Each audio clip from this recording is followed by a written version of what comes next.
राधे राधे दोस्तों, हरे कृष्णा। आप सभी का दिन शुभ हो। आज हम सुनेंगे आगे का माघ मास का अध्याय। इसके पहले की कथाएं सुनने के लिए आप सभी को बहुत बहुत धन्यवाद। तो सबसे पहले हम आपको सुनाते हैं भक्त नामदेव जी की कहानी। भगवान विट्ठल जी इनके साथ रोज खेलते थे, कैसे लीलाएं रचते थे, चलिए जानते हैं। आज की कहानी में नामदेव जी एक छोटे ही बालक थे जब उनके नाना जी को उन्होंने ठाकुर जी की सेवा करते हुए देखा। जब भी नामदेव जी के नाना अपने ठाकुर जी की सेवा करते तो नामदेव जी उन्हें ध्यान से देखा करते। वह बाहर आकर फिर किसी पत्थर की ठीक वैसे ही सेवा करके सुख प्राप्त करते थे। नामदेव जी अक्सर अपने नाना जी से हट करते थे कि अपने ठाकुर जी की सेवा मुझे दे दीजिए, मैं बिल्कुल वैसे ही सेवा सीख गया हूँ जैसे आप करते हैं। मगर उनके नाना जी कहते कि जब आप बड़े हो जाएंगे तो मैं आपको सेवा दे दूंगा। एक बार नाना जी को कुछ दिन के लिए बाहर जाना था तो उन्होंने ठाकुर सेवा नामदेव जी को दे दी। लेकिन उन्होंने जाने से पहले नामदेव जी से कहा कि पहले ठाकुर जी को दूध पिलाना और भोग लगाना, उसके बाद ही खुद खाना। नामदेव जी की तो प्रसन्नता का ठिकाना ही नहीं रहा। नामदेव जी ने ठाकुर जी के लिए मेहनत करके बड़ा स्वादिष्ट दूध पकाया। फिर गाढ़ा गाढ़ा मीठा दूध ठाकुर जी के साथ सामने रखा। नामदेव जी का प्रयास देखकर ठाकुर जी मुस्कुरा दिए। अब यह देखकर तो नामदेव जी भी खुश हो गए। आज तक नाना जी को भी यह मुस्कुराहट नहीं मिली थी। नामदेव जी सोच रहे थे कि शायद मैं सामने खड़ा हूँ इसलिए ठाकुर जी दूध नहीं पी रहे हैं, क्योंकि दूध उस समय कटोरे में कम ही नहीं हो रहा था। उन्होंने पर्दा कर दिया। पर्दा करने के थोड़ी देर बाद हटाकर देखा कि ठाकुर जी ने तो दूध अभी तक नहीं पिया है। अब वो कुल होने लगे कि अगर ठाकुर जी ने दूध नहीं पिया तो नाना जी मेरे ठाकुर जी से वही बंद कर देंगे और ठाकुर सेवा मुझे नहीं देंगे। तो उन्होंने ठाकुर जी से कहा कि मैं नया पुजारी हूँ ठाकुर जी, अगर मुझसे कोई गलती हो गई हो तो प्लीज बता दीजिए। अगर आपको यह दूध नहीं पसंद है तो आप मुझे बता दीजिए। कुछ और भोग लगाना हो, कुछ अभी आपको और प्रिय हो तो वह भी बता दीजिए, क्योंकि दूध अभी भी वैसे ही पड़ा हुआ है। सुबह से शाम हो गई है। ठाकुर जी ने उस दूध को पिया भी नहीं। अगला दिन हुआ, फिर भोग लगाया गया। ठाकुर जी ने इस दिन भी दूध नहीं पिया। अब नामदेव जी ने 2-3 दिन तक कुछ खाया ही नहीं, क्योंकि उन्हें डर था कि अगर उन्होंने बिना भोग लगाए कुछ खा लिया तो उनसे ठाकुर जी की सेवा छीन ली जाएगी। तीसरा दिन हुआ, अब तो उन्हें मारे भूख के नींद भी नहीं आ रही थी। फिर से उन्होंने दूध बनाया और इस बार दृढ़ता के साथ ठाकुर जी के पास अपने एक छुरी भी लेकर गए और बोले ठाकुर जी से, ठाकुर जी दूध पियो नहीं तो मैं अपना गला काट लूंगा। उन्होंने खुद पर छुरी से प्रहार किया और ठाकुर जी सब देख नहीं पाए और झट से उनके सामने आ गए। नामदेव जी का हाथ पकड़ लिया। अब तो ठाकुर जी ने झट से कटोरा उठाया और एक ही सांस में सारा दूध पी गए। नामदेव जी ने तो कटोरा पकड़ लिया और बोला कि पूरा नहीं पीना है ठाकुर जी, अरे कुछ मेरा भी तो ख्याल रखो, मैंने तो 3 दिन से कुछ नहीं खाया, मुझे भी तो प्रसादी चाहिए। नाना जी वापस आए तो उन्होंने बताया कि ठाकुर जी पहले 2 दिन तक दूध नहीं पी रहे थे, लेकिन तीसरे दिन उन्होंने खूब अच्छे से भरपेट दूध पी लिया है। नाना जी ने सोचा, दूध पिया, सचमुच दूध पिया। तब उन्होंने कहा, अच्छा ठीक है, अगर तुम कह रहे हो तो मैं देखना चाहता हूँ कि ठाकुर जी दूध कैसे पी लेते हैं। अब तो नामदेव जी अपने नाना जी और छुरी दोनों को लेकर ठाकुर जी के पास गए, एक कटोरा दूध भी लेकर गए और ठाकुर जी के सामने खड़े होकर बोले, ठाकुर जी दूध पियो और हाँ, मुझे झूठा साबित मत करना।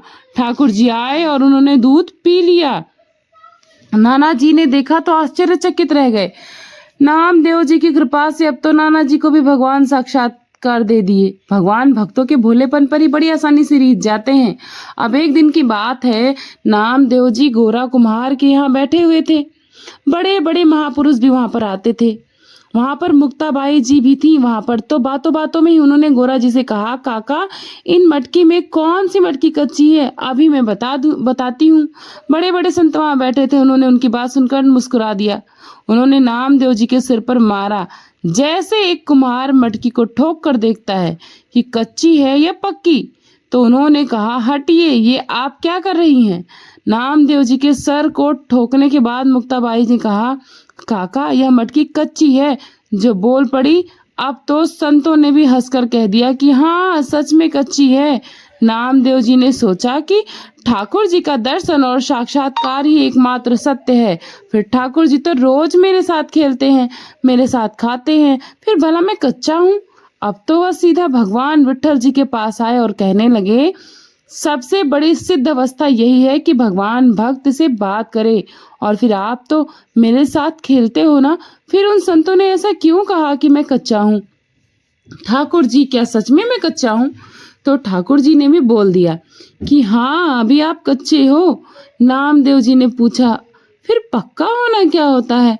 तो विट्ठल जी ने कहा कि जंगल में एक शंकर जी का मंदिर है, वहां एक विशोबा खेचर नाम के संत हैं। आप उनके चरणों में बैठें और वो जो जो उपदेश दें उनका पालन करें, फिर आप पक्के हो जाएंगे। अब तो नामदेव जी भगवान विट्ठल की आज्ञा पर विशोबा खेचर के पास गए। विशोबा जी शंकर जी की शिवलिंग पर पैर रखकर आराम से सोए हुए थे। अब नामदेव जी ने देखा तो सोचने लगे कि कोई साधारण आस्तिक इंसान भी ऐसा नहीं कर सकता कि कोई शिवलिंग पर पैर रखकर आराम से सोए। लेकिन अब भगवान ने मुझे इनको ही गुरु बनाने के लिए कहा है, यह बात तो मेरी समझ में नहीं आई। नामदेव जी ने विशोबा जी से कहा, पैर हटाइए महाराज, आप शंकर जी के ऊपर पैर रखकर क्यों सो रहे हैं? तो विशोबा जी ने कहा, अरे बेटा, जहाँ शंकर जी ना हो वहां पर मेरे पैर रख दीजिए। अब नामदेव जी ने उनके दोनों पैर पकड़ लिए और जहां जहां रखे वहीं वहीं शिवलिंग प्रकट हो जाता था। अब तो नामदेव जी समझ गए कि यह कोई साधारण पुरुष है ही नहीं, बल्कि कोई बहुत बड़े सिद्ध पुरुष है। नामदेव जी ने विशोबा जी से कहा कि प्रभु, मैं आपकी महिमा को जान नहीं पाया, मुझे क्षमा कर दीजिए, कृपया आप उपदेश कीजिए। तब विशोबा जी ने कहा, बेटा, बस इतनी बात समझनी है कि कोई ऐसा कण नहीं जहां विट्ठल ना हो। सब जगह, सब कण में, सब में विट्ठल हैं। नामदेव जी ने इस गुरु उपदेश को अपने हृदय में धारण कर लिया। इसके बाद तो एक बार नामदेव जी विट्ठल जी के लिए रोटी बना रहे थे। वो रोटी रखकर घी गरम करने गए। इतने में ही कहीं से कुत्ता आया और विट्ठल जी के लिए बनाई हुई रोटी को खाने लगा। नामदेव जी ने कुत्ते से कहा, प्रभु, ऐसी रूखी रोटी मत खाओ, जरा मुझ पर इस पर घी लगाने दो।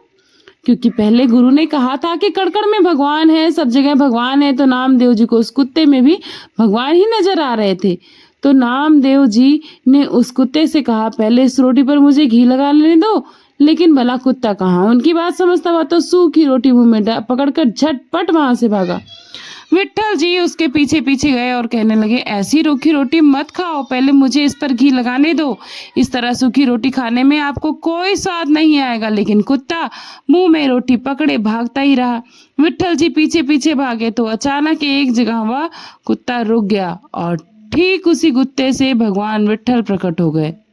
विट्ठल जी ने कहा, देखा, तुमने मुझे पहचान लिया ना? जब तुम्हें कच्ची कहा गया था तो तुम मंदिर में मुझसे शिकायत करने आ गए, और आज गुरु कृपा हो गई तो पक्के हो गए ना। और आपने एक कुत्ते में भी मुझे ढूंढ लिया। अब एक दिन नामदेव जी भगवान विट्ठल से कहने लगे कि प्रभु, आप कितना भी छुपे, मैं आपको पहचान लूंगा। विट्ठल ने कहा, अच्छा ठीक है, देखते हैं भाई। एकदम से नामदेव जी के मन में आया कि मंदिर में बड़ा कोलाहल हो रहा है। मंदिर के पीछे जाकर बैठते हैं और शांति से प्रभु का ध्यान करते हैं। पीछे जाकर बैठे तो कुछ लड़के वहां आकर खेलने लगे। उनके भजन में विक्षेप पड़ा। उन्होंने सोचा, चलो यहाँ से उठकर नदी के किनारे चलते हैं। नदी किनारे जाकर बैठे, थोड़ा सा ध्यान लगाया, तभी वहां पर बैलगाड़ियां आकर रुकने लगी। तो नामदेव जी ने कहा, अरे शोर मत मचाओ, मैं यहाँ भजन कर रहा हूँ।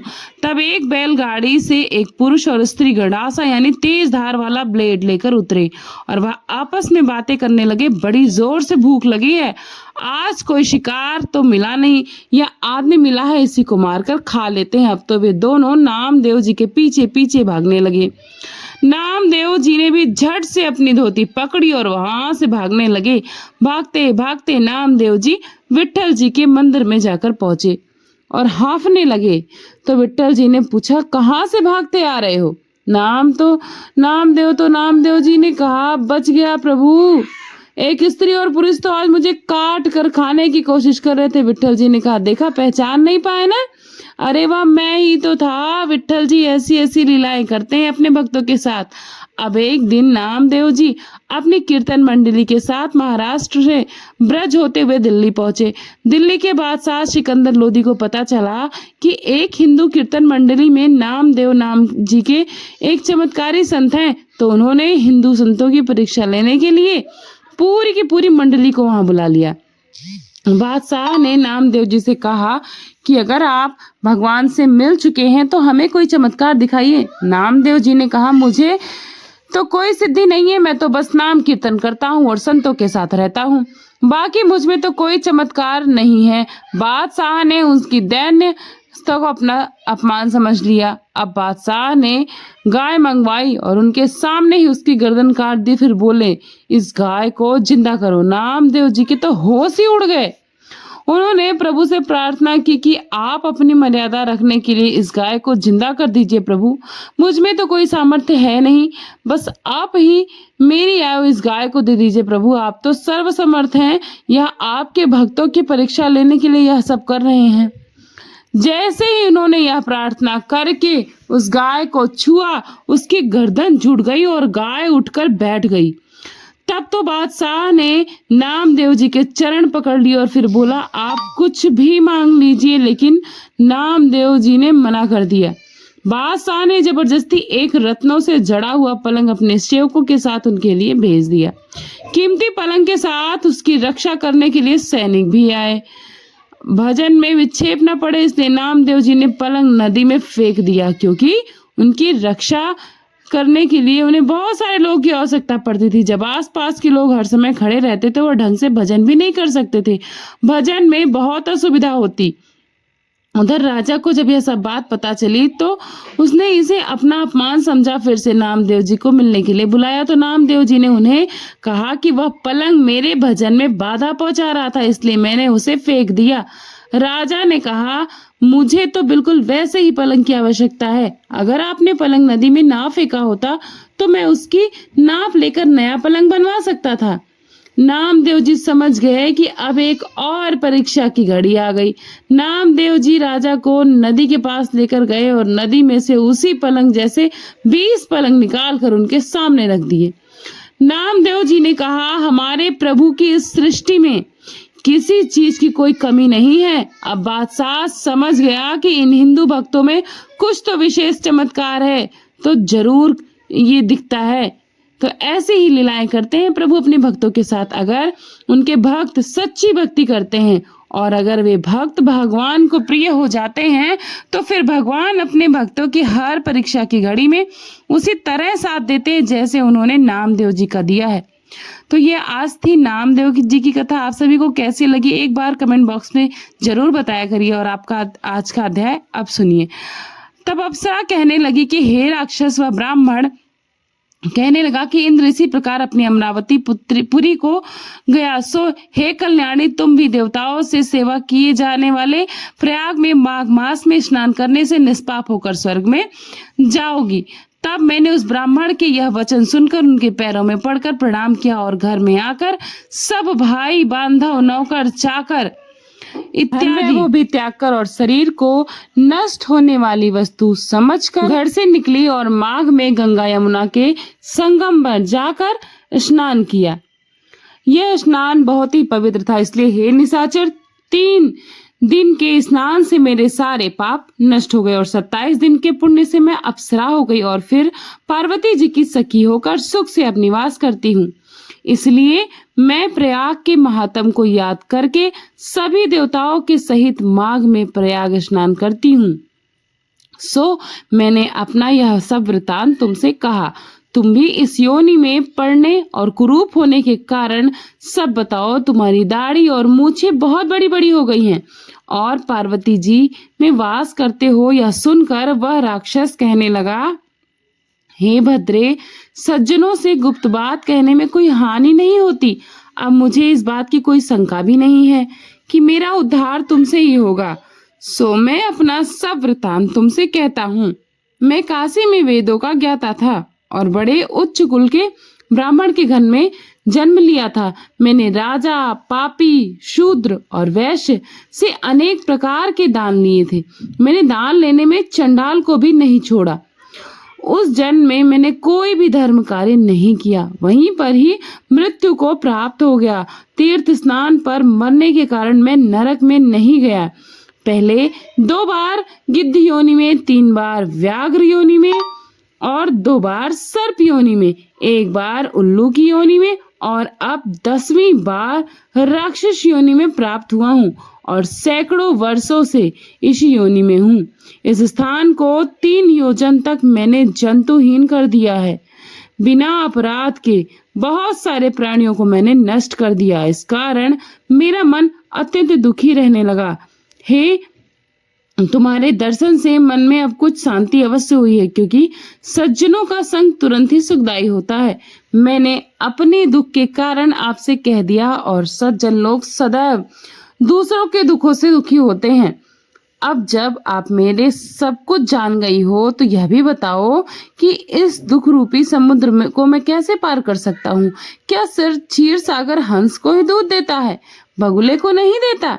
दत्तात्रेय जी कहने लगे। इस प्रकार उसके वचन सुनकर कांचन मलिनी कहने लगी, हे राक्षस, मैं अवश्य ही तुम्हारा कल्याण करूंगी।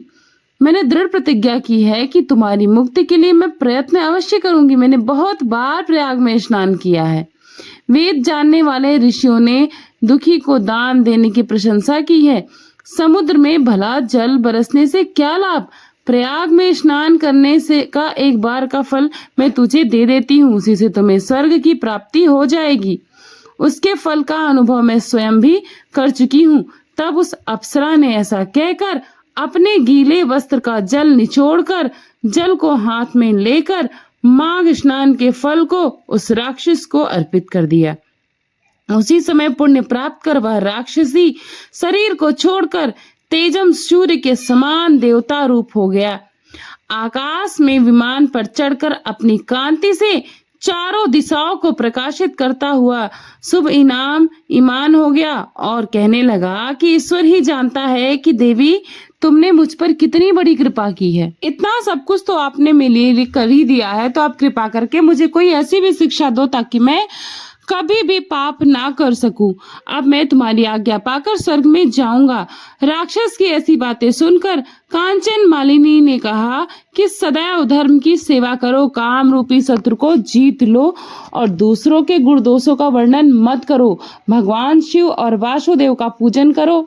इस शरीर का मोह मत करो।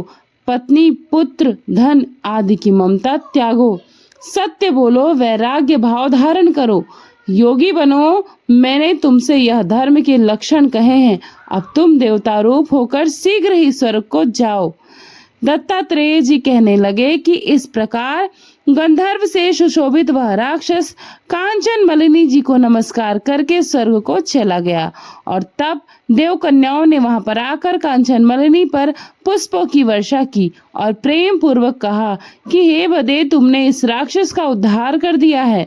पहले इस दुष्ट के डर से कोई भी इस वन में प्रवेश नहीं करता था, किंतु अब हम निडर होकर यहाँ विचरण करेंगे।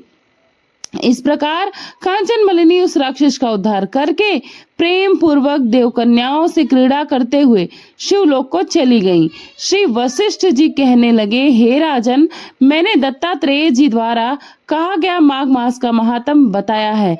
अब माघ मास के स्नान का फल भी सुनो। हे परम तप माघ मास स्नान सब यज्ञों, व्रतों और तपों का फल देने वाला है। माघ मास में स्नान करने वाले स्वयं तो स्वर्ग में जाते ही हैं, उनकी माता और पिता दोनों के कुलों को भी स्वर्ग की प्राप्ति होती है। जो माघ मास में सूर्योदय के समय नदी इत्यादि में स्नान करते हैं, उसके माता पिता के 7 कुलों की पीढ़ी स्वर्ग को प्राप्त हो जाती है। माघ मास में स्नान करने वाले दुराचारी और कुकर्मी मनुष्य भी अपने अपने पाप से मुक्त हो जाते हैं और इस मास में हरि का पूजन करने वाले पाप समुदाय से छूटकर भगवान के सदृश शरीर वाले हो जाते हैं। यदि कोई आलस से भी माघ मास में स्नान करता है तो भी उसके सब पाप नष्ट हो जाते हैं।